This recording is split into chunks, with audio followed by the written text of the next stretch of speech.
welcome to Pullback, where we ask experts to explain big ideas so you get the full story behind the hype. Pullback is a proud member of the Harbinger Media Network of progressive Canadian podcasts. I'm Kyla Hewson. I'm here with my co-host, Kristen Pugh. How are you, Kristen?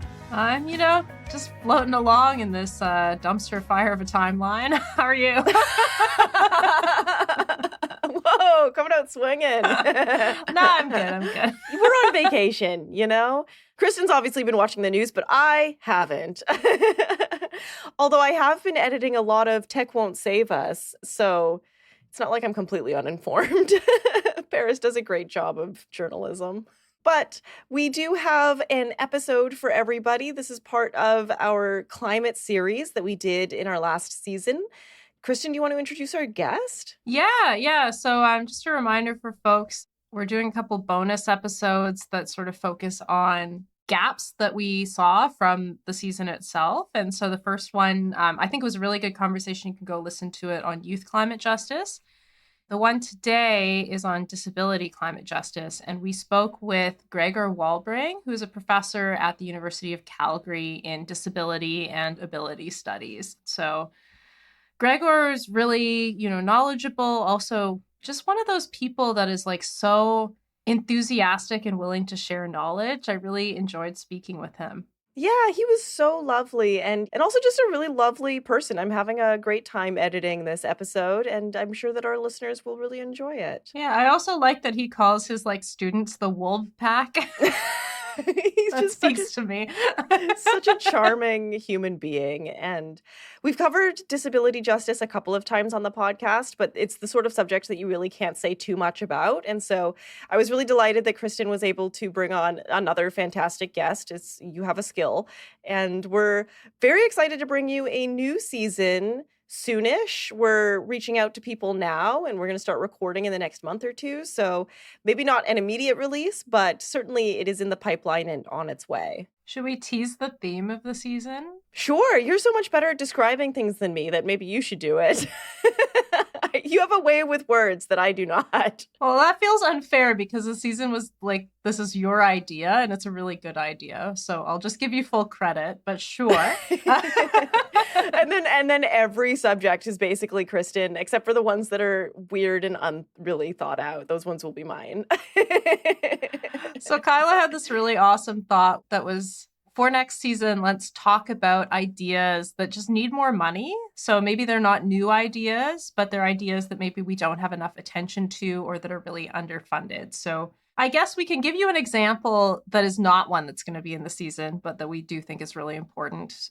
Schools need more money. Teachers need more money. It's interventions that matter, that make a positive difference in life, where we've got a lot of evidence that they work, but we just are not giving them enough support or attention.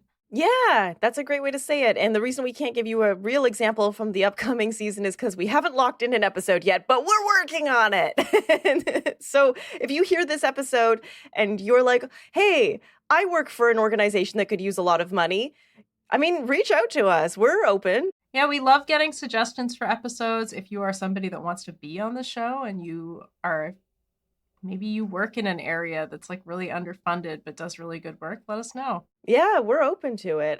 No promises, because we actually already do have a full lineup, but as you can see, we always do bonus episodes, and we love featuring awesome people, so hit us up. Otherwise, enjoy this episode. Thank you, Gregor, so much for speaking with us today. To start with, could you just tell us a little bit about yourself and your research at the University of Calgary? Yes. So I'm faculty in community rehab disability studies. Well, normally I describe myself as an ability studies, disability studies, science and technology governance studies, sustainability studies scholar. So I'm fairly broad in what I do. But in the end, all is somehow linked to disabled people, their lived realities, and in essence, uses the ability framework, through everything. Yeah, and I do that since 2008 as a faculty member, but I do disability politics literally since I'm born, right? Being a thalidomide person, we were all the time, we're all the time disability issues, so I do that, for a long time. You're a great person to talk to about disability climate justice, which is our theme for today. But just to get us started, can you talk a little bit about what research has found about how disabled people are disproportionately negatively affected by climate change? I mean, it makes sense that disabled people are disproportionately impacted. If there are fires, if there are floodings, it doesn't matter what around climate change. I mean, if you're impacted in your normal daily life, then obviously as soon as something goes wrong in general, you are impacted even more. For example, when we have all the fires right in recent years, the evacuation centers are normally not set up for disabled people. There's a huge amount of, academic literature by disability studies scholars since 2008, right when I published on it, which highlights literally from one disaster to the next where there are problems. From Katrina, right, which I used in my as a quote from in my 2009 climate change paper, where in essence it was at a hearing where was about a disabled woman in her wheelchair was drowning. And she drowned because no one was picking her up, because no one was in the emergency evacuation policies. No one was responsible for picking up disabled people in their houses. And then she simply drowned in a wheelchair in a house, right? And then there was a US news item around the Los Angeles fires. And same thing. They didn't go in there, and so the people simply burned in their house. So that is now decades apart, but the premise is the same. The evacuation procedures are simply not up to snuff, right? And one could go on and on, right? There's so much there, and it makes sense. If you are, as a so-called ability normative person, have problems, and obviously then the ones, if you're not ability normative, you have even more problems. We know heat waves. Heat waves, the number one killer, around heat waves is nursing homes and elderly people and so on. Again, they don't have a certain resistance, and we have no good place, right? How we can, as to what we do in heat waves with them. And that's, of course, also with disabled people, if they also have a illness where they are less resistant to high heat. A lot of buildings, if you rent something, they don't allow that you put in a cooling unit because the electric grid of right, especially if it's apartment blocks, they're not made. If then everyone puts all by a sudden cooling units into their places, right, gets overloaded, the fuses will just burn, right?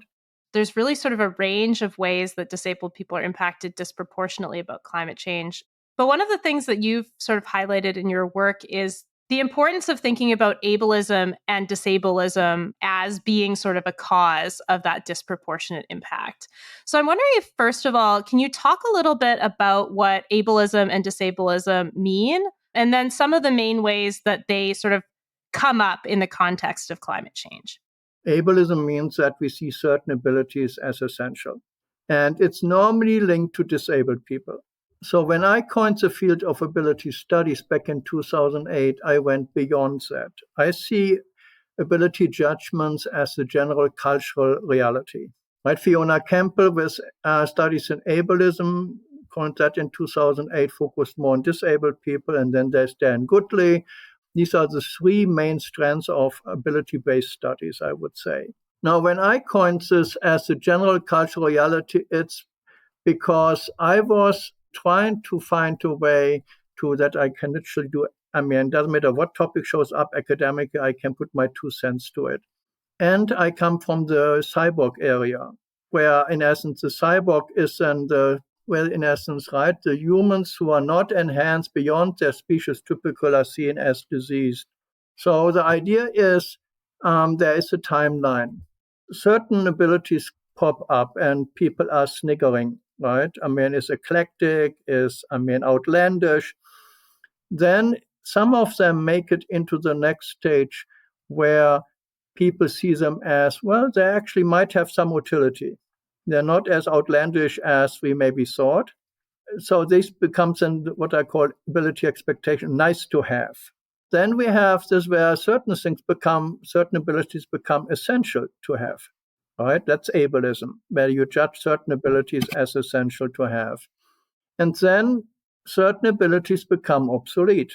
They were essential, but they're not anymore, right? Ability obsolescence. Prime example is the Luddites, right? All the way back UK history, right? The weavers, right? Who felt when the steam-powered looms would replace them with their abilities. Their abilities they had, for which they had then a living outcome, were all by a sudden obsolete. Another example which leads to where we see new abilities are expected, which then labels people who don't have them as deficient, is the very term learning disability. Up to 1963, there was no term learning disability in the US-Canadian context. But the Americans changed requirements in schools. After Sputnik went up into orbit by the Russians, and then the Americans changed because they needed more STEM students, right? Science, technology, engineering, math students. And then they changed requirements in schools. And then a lot of kids who up to then were totally ability normative couldn't cut it anymore. And then they coined for them, of course, not the phrase learning disability as an ability variation of learning, but as a neurological disorder. And that fits with also the cyborg area. Once you get an enhancement, the others are, in essence, are in a disadvantage ability-wise, and then they're seen as deficient. And indeed, the very field of transhumanism is based on that, right? That the human body is deficient by default, right? Ability deficient. That's why you need enhancements. So I did that at that time. And because I had already the linkage beyond disabled people, then I also made the linkage between humans and machines, whether sentient or not, and human nature. It was all in the first two papers back in 2008, because I felt humans also judge nature. We have certain expectations from nature, right? What it's supposed to deliver for humans, right? Now, the second thing which is different is, for me, ableism is really only meaning certain abilities are seen as essential. That by itself is not bad. For any job, you need certain abilities, right? What I normally use is the wheelchair, right? I'm in. I would not expect to be a frontline firefighter. I simply can't do certain things with my wheelchair. But if I can't work in the fire hall doing paperwork because the washroom is leg-centric, that's an irrelevant ability expectation. So it's not about that ability expectations are inherently evil. I think, irrelevant ones are. And the question is, who decides? Ableism is only about that we see certain abilities as essential. You have two options. You can use this to disable disableism, and that's where it's mostly used, right? We use an ability expectation, and then we tell you you don't have it, and then we treat you in a bad way, right? Because the ones who are in power to set certain things then don't accommodate you for who you are because they decide to disable. But you could actually use it also to enable, to take human nature relationships. If you're looking at the term sustainable development back when it was coined with a premise to change the ability expectations humans have of nature. And then, of course, you can talk about whether they went far enough and so on. Ecofeminism also has when you can phrase their work in ability expectations. What can humans expect from nature, if anything? Ecocentrism versus right? Anthropocentrism. Again, right? Who can demand what from whom, ability-wise? So, in essence, ability, that is everywhere, and disableism. But you can also then, as I said, sustainable development or ecofeminism would see themselves as, having certain enabling ability expectations for nature. In essence, saying, well, we can't just use nature as we want. So enabling equity, diversity, inclusion, the ability to expect to live in a society which is equitable, diverse, and inclusive. I see this as positive ability expectations, enabling ability expectations. Or if you're going with, well-being indicators, there are buckets of them, hundreds. And if you're saying, right, they're all about what is, in essence, the ability of a good life, which is, again, enabling use of ability expectations. The capability approach from Sen, Nussbaum, and Anand It's about the ability of having a good life. And they use certain indicators, right? For me, this allows to really go into all kinds of areas in a very differentiated way, instead of just saying this is ableist. I mean, these slogans don't do much.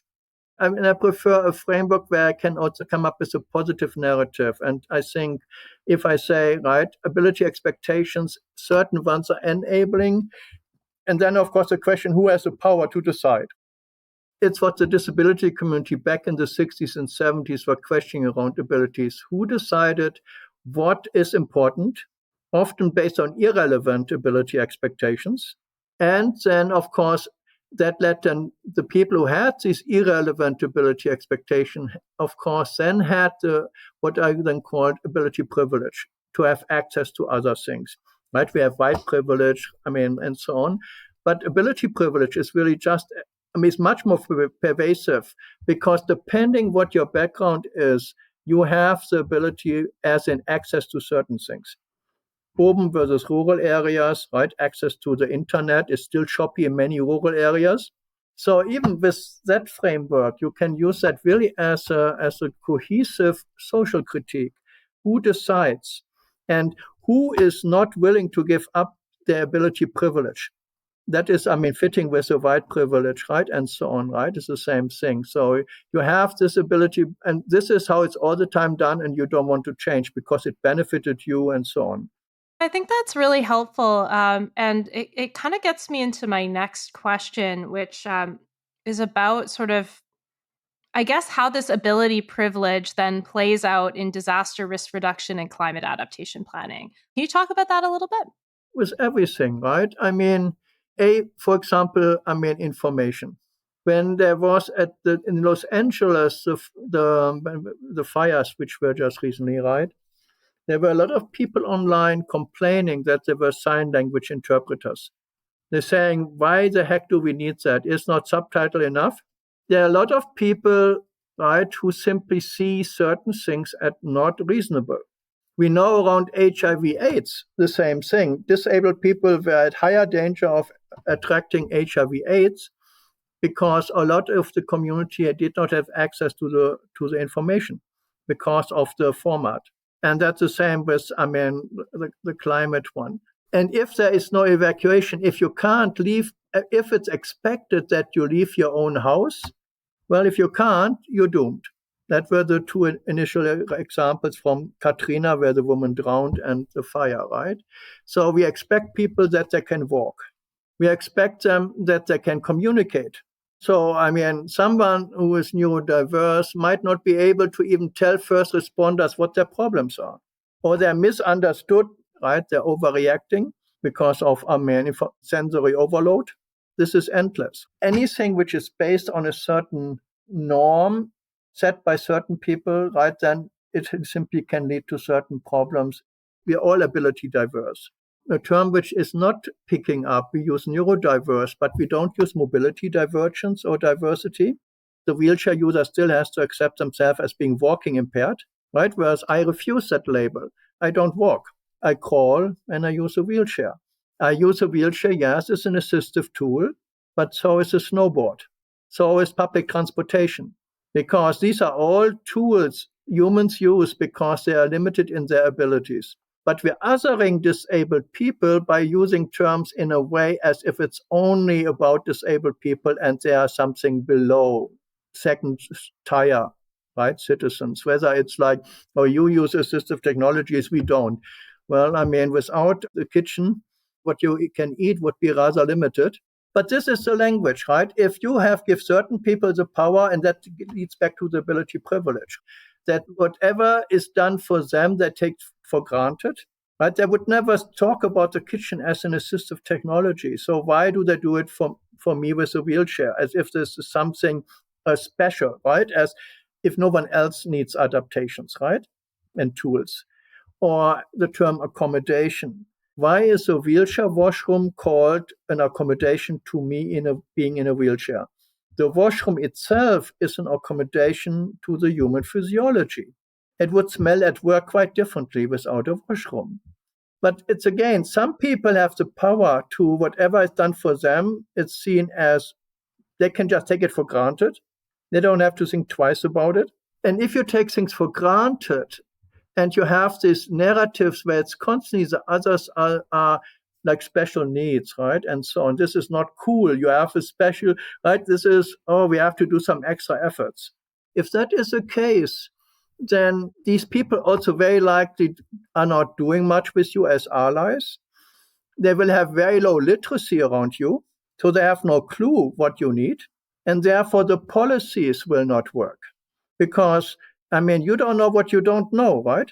So you write them without any clue what is really needed. And so there's all these patchworks. And so it might work in a certain city or in a small town.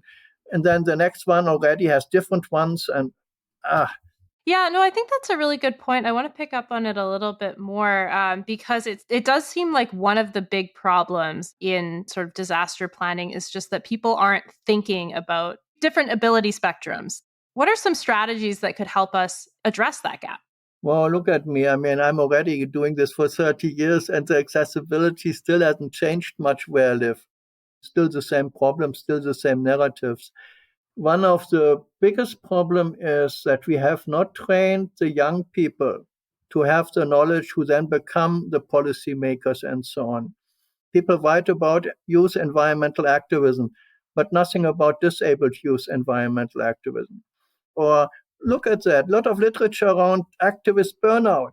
Not one paper was on disabled activist burnout. Actually, the majority of papers around burnout and disabled people was disabled people causing the burnout in other people, right? Not about that disabled people are burning out because of life burnout as in systemic discrimination. And if you're having daily problems in your life, then you can't be an activist. Being an activist is a privileged position. If you have problems with, well, I live below the poverty line, I can't make it out of the house, I can't understand the information which is online, and so on and so on, how can you be an activist? Because right? Activist means you have enough energy and situation where you can do that. And a lot of disabled people can't even do that. And there was a nice ABC News item a couple of years ago talked about climate change activist burnout of disabled people because they felt that the climate activism was utterly inaccessible to disabled activists. Deborah Fenney wrote about that in relation to the UK for many years. There's a Greenpeace item from Parker saying the same thing. And that is not to say that the environmentalists are, evil people, but I think their knowledge is just not there. In Canada, the prime example, I think recent one is the single plastic straw, right? Where they're saying, cool, we have to prohibit the single plastic straw. Problem is, none of the alternatives work for certain disabled people. But that never made it into the debate. And very likely the average climate activist would never have thought that getting rid of the single straw would have any problem for disabled people, because you have to know certain disabled people to know why they use a plastic straw. And not every one of us uses them, right? It's a certain body morphology, which that leads to that you use a plastic straw, right? And that learning, right, to get the info is very hard. And we don't do this in schools. We don't do that in universities. We published on environmental education, which is supposed to tell you all these issues. And we found nothing academic paper which talks about that disabled people are impacted by climate change, and also did not talk about disabled people as activists. Where should the people who are then future activists / policymakers / academics / whatever, then all by a sudden get that from if they are not, hear this anywhere? They don't see it in the media. They don't see this in newspapers. They don't have this in their classes. And now even worse, they will, as they're going for more AI chatbots, and the chatbot is only as good as the sources it has. And as, of course, there's a bias how we talk about disabled people, and there's a lot of things where they're not there. So people get then even with the chatbot, they would get a biased understanding what the issue is. That's a really good point. And it sort of gets me into another question that I wanted to ask you. You've done some survey research that sort of showed disabled people in some cases see environmental activism as having both positive and negative impacts on their lives. And I think you unpacked that a bit with the plastic straw example. But I'm wondering, do you have any suggestions for how environmental activist groups can be more accessible and like more successfully bring disabled people into the movement so that the outcome is positive? Well, it has to be done on the local level. I mean, as I say, right, it has to be done. If it's youth environmental activism, they're normally recruited from schools. And if they're already not linked to disabled people in schools, right, then why would they all by sudden be linked to disabled people outside school? I mean, that's also one problem that a lot of disabled people who want to go to, like, for example, university, never make it in because of the barriers. So people don't meet them because they're just not there.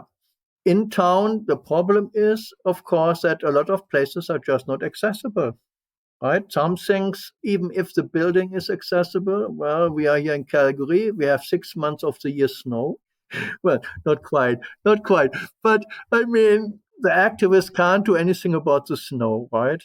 So literally everything has to be hybrid because of people just can't leave the house. But even a lot of accessibility conferences by now are in person purely, which totally defeats the purpose.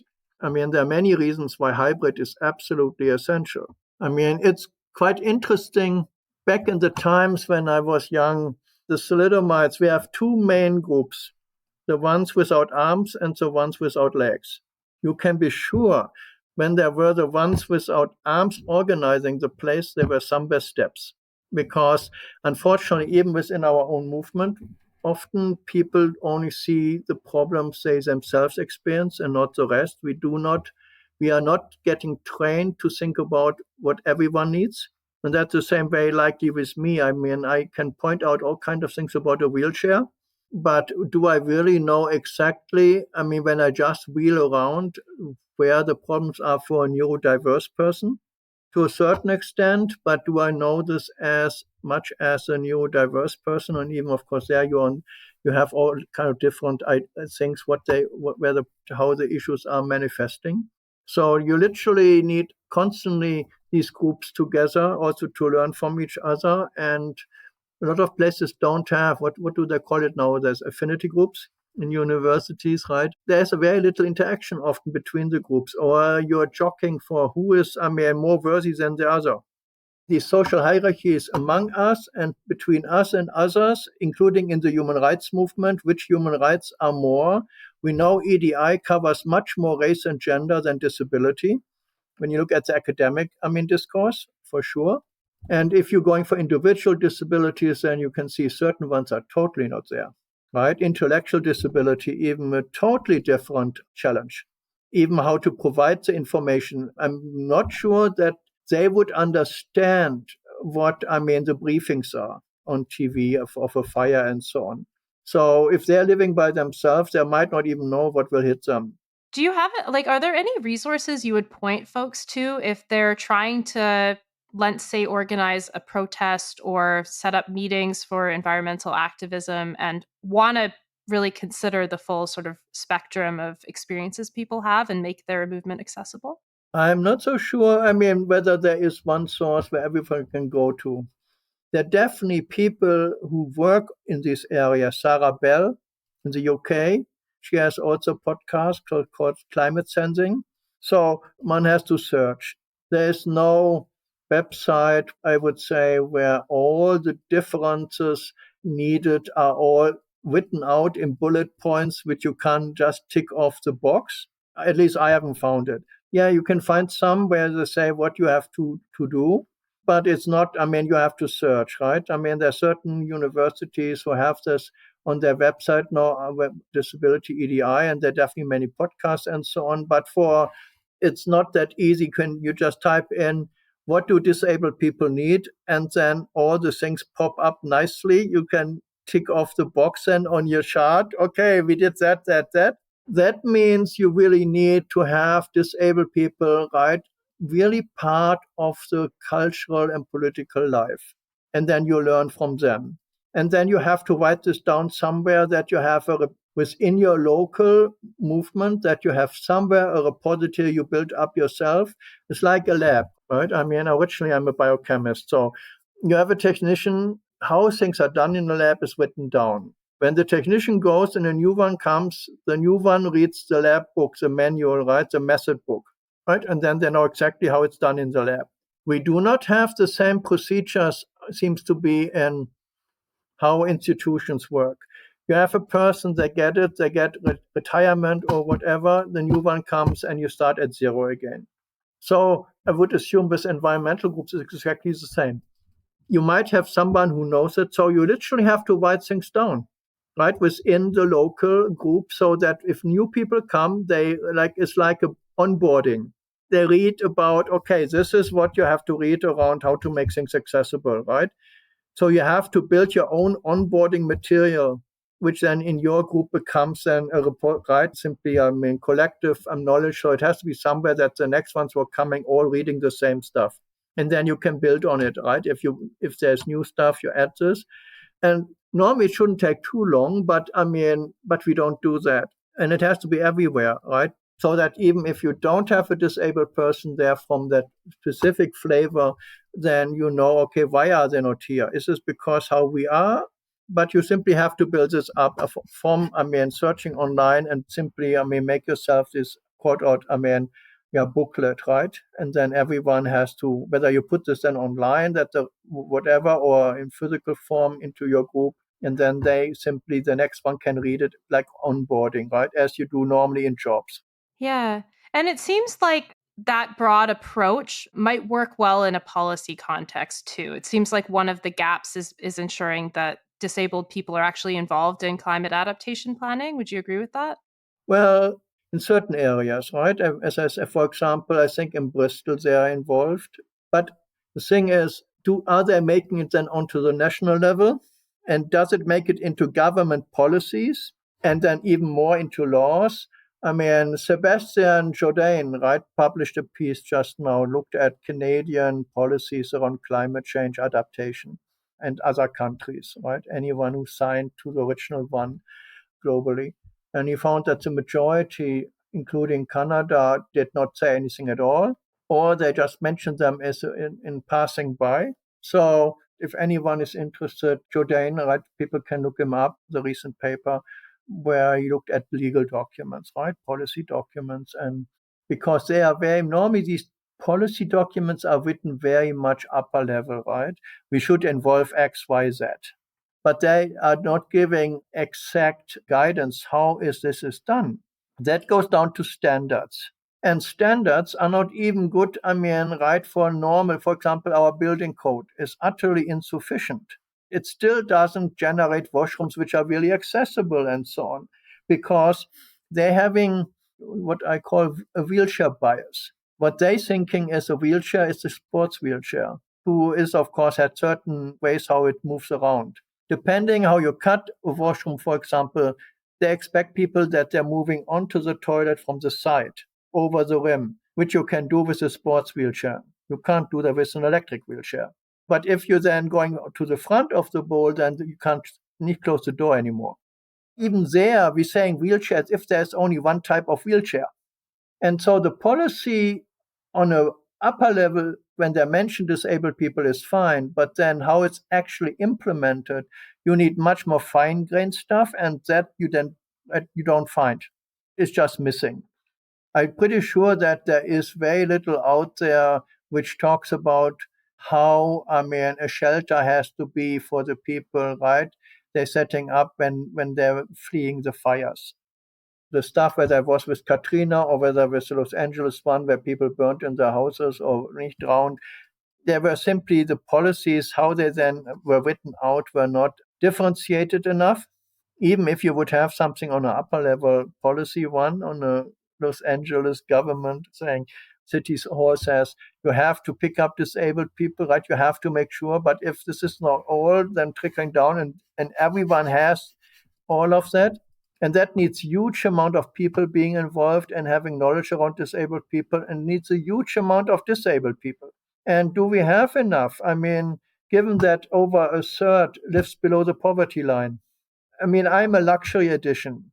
I can do these things, but a lot of disabled people can't.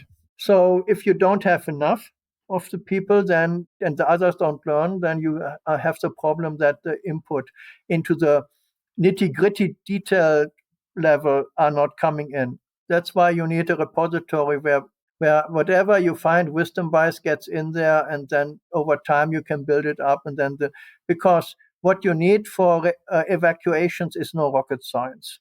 To pick them up, this should be, obvious, right? Whether you pick them up, whether it's fire or whether it's flooding, it's only is picking them up in their houses, right?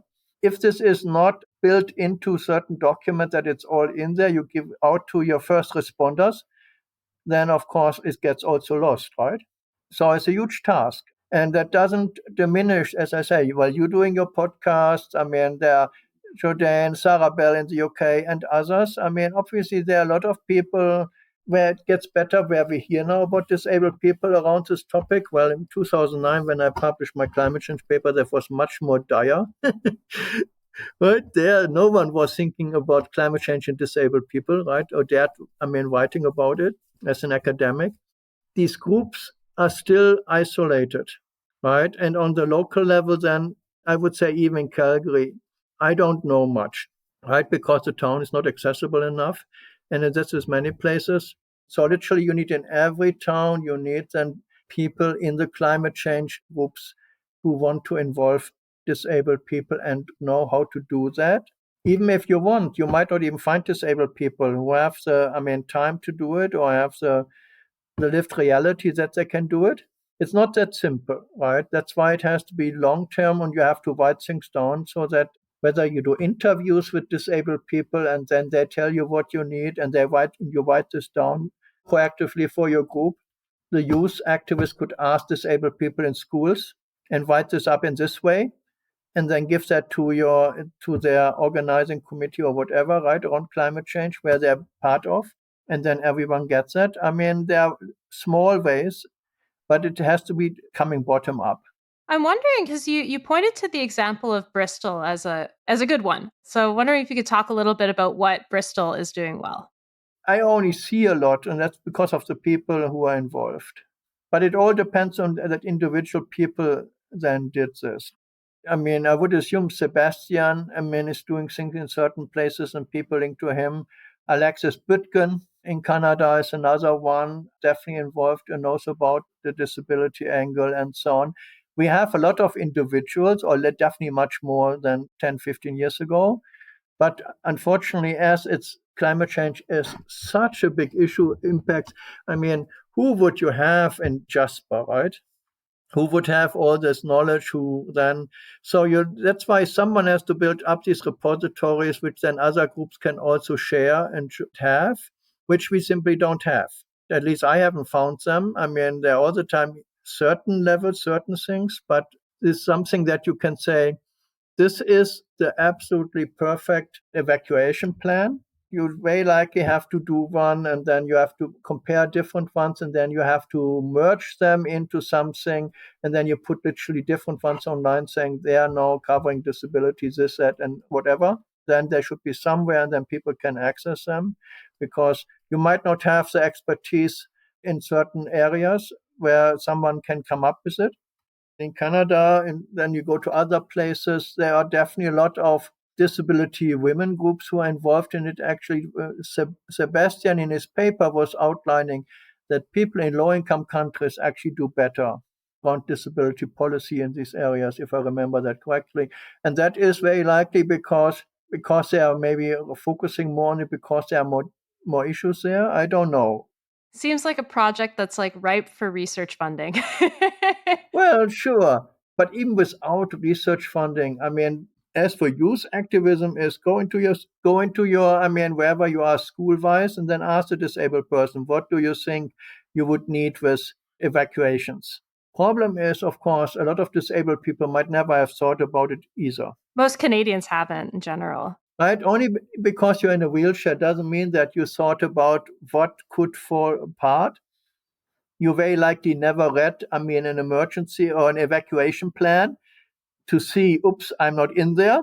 So that's another issue, only because you're disabled, because you have so many lived realities which are now problematic, right? To then think, okay, and now I have all this time to look up whether, all these policy documents actually have enough that I'm safe. Very likely not, till it would hit you, and then it's too late. One of the things that you said in one of the presentations you sent, you argued that there's a need for a new social contract to address ableism and disableism and to support climate justice.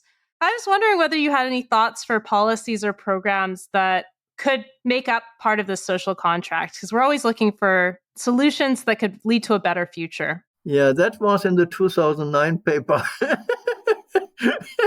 It's by now a history piece. It was written in the context of Desmond Tutu, adaptation apartheid. Desmond Tutu, for people who don't know him, was an anti-apartheid activist in South Africa, a bishop. And in 2007, he coined the term adaptation apartheid. And he was simply questioning that the people who caused the trouble demand that others simply adapt, whether they can or not. In the last COP, what was it, COP 27, there was a debate about, right, that you have to give money to certain places so they can actually adapt, because they simply can't do it by themselves. The same, of course, also applies to disabled people. If you just take the changes in the climate as because you don't want to change your way of life, then you expect others to change. And adaptation, the same as resilience, is often used as in you have to change so we can go on as usual. And then it's often linked to, get mental health issues, right? And then it becomes a medical issue. The adaptation apartheid also applies to disabled people. But the thing is, as in that paper, as disabled people are experiencing disableism in general, seems to be logical to expect that within a climate change framework, the same dynamic would apply, that people will not be willing to change certain things because they don't do this for disabled people, period. And the more problematic this situation becomes, the less willing they are, very likely. It makes sense, right? If your life is threatened in general, you're thinking even less than about, right, the other groups, because you're then trying to get yourself settled, right? The disableism disabled people experience in general, in essence, has to be applied also in questions around then the climate change issues. But that means a total rebooting of how we see disabled people. But as I say, right, people were complaining that there was a sign language interpreter on the screen doing the live updating on TV for the Los Angeles fires. We see a lot of accessibility statements taken off websites in the US, for example. So it's not like everyone is on board. So they're only going so far. I feel if you see ability only a problem for disabled people and you don't make it a general dynamic, you see keeps them in their silo. And then you're thinking really about that this have no relevance to others. And I think ability judgments and who decides for whom is, of relevance to everyone. I normally use the example of the suffragette movement. Man decided rationality is an important ability. Well, okay, we can live with that. Then man decided women aren't rational. Well, that's then a problem. A is, of course, wrong, arbitrarily done. And then, of course, then they say, because you're not rational, you can't vote. So someone decides not only what is important, but they also then claim who doesn't have that ability. So it was a pure framework of keeping one group superior over another. In the 1800s, the uterus was linked to hysteria, which ensured that only women were seen as hysteric, right? And you can do this with any group, and that is a problem. Cognitive abilities, we look at the bell curve, saying certain ethnic groups are cognitively less able, and therefore, so why spend money on their education if they're by default less able, right? Ability is a tool of power, right? Ability judgments, and it leads to conflict between groups. And that is in one of our environmental papers. I asked students, different groups, and asked whether they have different ability expectations, right? And I made polarized groups, young versus old, urban versus rural, disabled, non-disabled. And for most of these pairs, students said yes, they have a different understanding what is important in life, right, ability-wise. And depending what there is, you have then irreconcilable ability conflicts. And that, in essence, what Desmond Tutu talked about with this adaptation apartheid. The ability expectation the groups had we want to have the life going on as usual.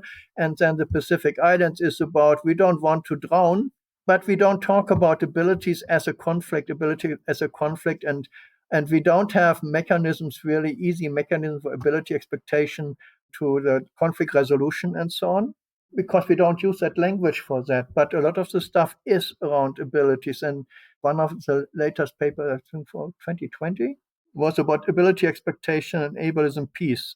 And we are definitely not on the peace level, because we're playing people against each other. And the more dire the situation becomes, right, on climate, we might see more people pitted against each other. That's why we need a social contract in general and ability expectation governance. Not just resilient governance and all these science and technology. We need about which abilities are making sense, who decides what. And that came from the disability rights movement, got in the 60s, right? And when they coined the term ableism, not question that someone has an ability expectation, but they did that to question who decides which ones are important and which aren't. Not about that there are some important. I mean, as I say, I can't do frontline firefighter stuff. That one, by keeping it out of the silo, I hope that one can talk more about it. Which abilities, what is our premise, what is our positionality, which abilities within any given group we take for granted, which ones do we really assume without even thinking about it, and so on. If you can even unmask it and say, okay, this is really what we assume, and then to think about it, right? What does it mean if you assume automatically X, Y, Z? Then you might have to also better debate, right? To think, okay, if I want to go on with, it's like a flow chart, right? I like X, and with that, certain actions are justifiable. If you don't like X, then others are justifiable, right? And we don't do that. And we can do that definitely with students. The bias-free framework is a tool I all the time use in my classes. It was developed by Margaret Eichler and Mary Ann Berg. They developed 20 analytical questions to unmask social hierarchies. So it's very easy. You go through it, and then if you would internalize the 20 questions, in any document you see, you can see where the positionality is. Is this written from a dominant position of a certain group? It's open access, so one can find that online. And we need more tools where people can passively, without you talking to them, audit certain things and see what is missing, what positionality is there from where I have to judge that what I'm reading here. So literacy, very likely we have to do a lot. And once literacy is there, people write down more. And that means including disabled people, because only because you're disabled, it doesn't mean your literacy on these dangers is higher, right? If actually it's lower, as for example around HIV, because they never had the deaf people, because they never had access to information to learn in a way that they could protect themselves. It's not simple. I mean, I would wish I could do things more like, and here's the solution. I'm all the time the gray doom and gloom guy. I think the more one can learn and one build repository, and the bigger you write this, other people can add to it. I mean, you do this with a lot of people about a couple of weeks. You should actually have fairly fast, a fairly differentiated document, because the knowledge is there. It's just so disjointed. I mean, you say you're doom and gloom, but I actually think that's a really sort of hopeful message to leave on, because that's something very tangible that people can do today. Start to understand what ability-based judgments are being made in the climate movement and start to sort of disentangle them and think about how to be more accessible. I think the info is there somewhere.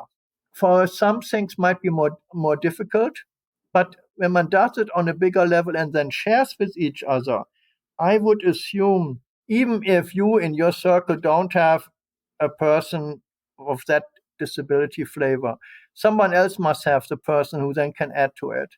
Have everything on the shoulder of one small group is very likely too much. That leads to activist burnout. Everyone is repeating the same task. I mean, it has to be crowdsourcing the information or whatever you want to call it, right? That you put it in one big living document, because literally it can't be done by an individual. I mean, if there are certain things which are specific to a certain place, like Calgary can write a lot about the pitfalls of snow, right? Cities who never see snow can't. They won't have the knowledge, right? If the weather gets worse, as in, right, in some places it becomes hotter, in other places it becomes colder. Climate change is not only hotter everywhere, right? In some places it becomes colder. So they can very likely, right? So you need some stuff from places who are already cold to get from them what one needs. That's why it has to be a much bigger one than the local one, right? So I've been through all of the questions that I wanted to ask, but we always like to ask, is there anything that you wish we'd asked or that you'd like to tell us, just in case we've missed something big or small? I definitely wish that within academia, that a lot of the curricula simply do not cover disabled people in the topics. It might well be that simply, right, if you have so few there, the faculty member simply doesn't have the knowledge. In Canada, we're happily ever after pushing for people first language, right? As a person with a disability. That is so ingrained that people don't even think twice about it. I'm a strong believer in disabled person for myself. But it's not about where the D is. That is okay, right? I want to have identity first versus person first. But the question is, what does this D mean? If you mean the D would be person with a defect versus a defective person, then obviously I would not say disabled person. I'm actually questioning the label D as in defect. But of course, people with disability, the term was coined out of the therapeutic framework, where of course a person is seen as ill, right? And then it was seen as respectful not to say hemophilic person, but a person who has hemophilia. That works within a therapeutic setting. It doesn't work if I don't see myself as defective to start with. When I use disabled person, is not that I, instead of person with disability, as in person with a defect, I want to be called a defective person. Disabled person for me is I'm disabled by society person. But we're using the term disability for so many different things and use the same term that even there people might not understand what you even mean, right? It might be okay when you with the individual, you can say I'm an autistic person, right? Because I see nothing wrong with being autistic, right? Or I'm a neurodiverse person. Therefore, why would I say a person with neurodiversity, right? As I see nothing wrong, I can say. But if it's disabled people versus disabled people, then the D is not just about, you have to actually unravel what the term D means. Is it D equals defect or D equals diversity? So it's even more. So even these simple things, and then different cultures with different language have different ways. This is now for English. The Germans have different language where it's more difficult to say certain things, the French again, and so on, right? So even that is not that simple. It's a complicated topic, but we really appreciate you explaining the terminology and also explaining some of the sort of challenges that people are experiencing and some of the solutions. So thank you so much. We really appreciate it. I think the more people talk with disabled people on all kinds of topics and they're part of the daily thing, you see them in many places, you don't even see them. You get around your life and you never see one, right? Many of them don't dare to out themselves because of the lived reality. But the more they are part of the normal life, then this information flux will, of course, become much easier. It's not a special effort. You internalize that. But if it's constantly extra effort, you have to find them, then of course it's, more difficult. And my hope is that eventually, right, we don't have to search and that they're just there and part of it. And that's hope. For your generation, you're definitely much younger than I am. So I hope that you will still see that, we are much more a society who is much more into ability diversity and therefore for everyone, because we're all in the same boat in the end. If you take a little step back, there's nothing out there, I would say, which is specific to me. If I can't make it into a bus, others can't either. If I asked for a long time for hybrid of conferences because, well, the wheelchair gets broken on the plane constantly. Well, now people saying, well, I need hybrid because I don't want to travel across the border. Or a lot of people during COVID felt liberated as academics because they never had the money to go to conferences, independent of disability. If you see what disabled people are experiencing and ask for, not as something, oh, this is only you and it has no relevance, but you see that this is really all of the things also have implication and positive impact on others instead of just, or it's just the disabled, then I think a lot of stuff will happen, including around the climate change.